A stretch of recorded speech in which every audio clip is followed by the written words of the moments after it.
America will lead mankind to the stars once again. The Johnson Space Center knows well the high cost of inaction.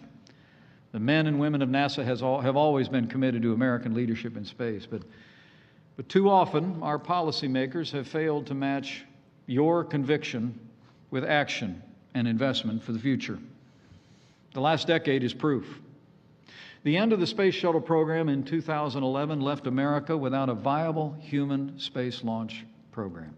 And I saw one of his heads, as it were, wounded to death. And his deadly wound was healed, and all the world wondered after the beast. While I was a member of Congress, I actually had the opportunity to attend 3 different shuttle launches. Sadly, for more than 7 years, we've been forced to hitch a ride to space.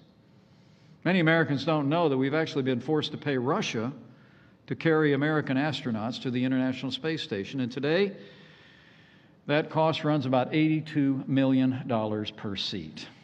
The beast which I saw was like unto a leopard, and his feet were as the feet of a bear, and his mouth as the mouth of a lion. And the dragon gave him his power, and his seat and great authority. And his feet were as the feet of a bear.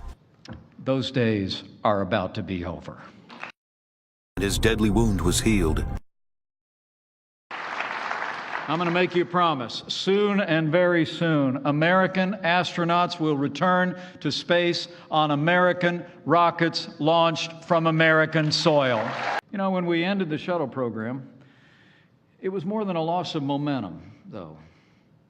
It was really a tremendous loss for America's space workforce. The first was like a lion and had eagle's wings.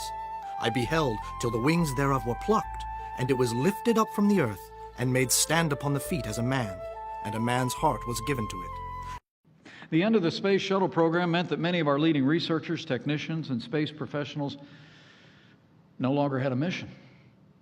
Here at the Johnson Space Center alone, some 3,200 contractors were laid off. Cutbacks and consequences rippled through universities, research labs, our space industrial base, and even the Department of Defense. I mean, these were men and women who you knew, you worked with.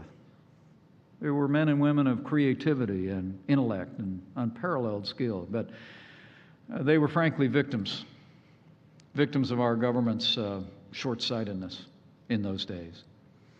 America lost nearly a decade of space experience. We worked very closely with private industry to deliver critical cargo and material to the International Space Station. And the dragon gave him his power, and his seat and great authority.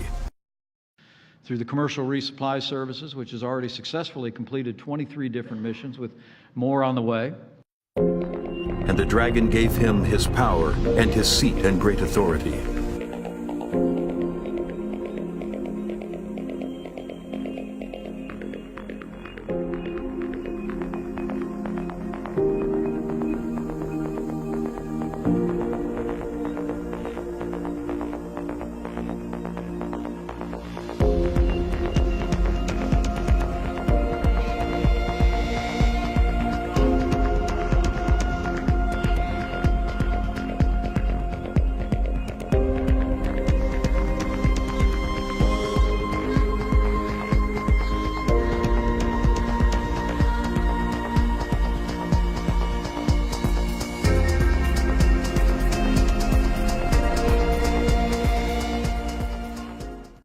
As we speak, you're making remarkable progress on the Commercial Crew Program. Earlier this month, as President Trump celebrated himself, NASA announced the astronauts who will conduct the first flights on Boeing's Starliner and SpaceX Dragon, and they'll be going as early as next year. America will not ever abandon the critical domain of space.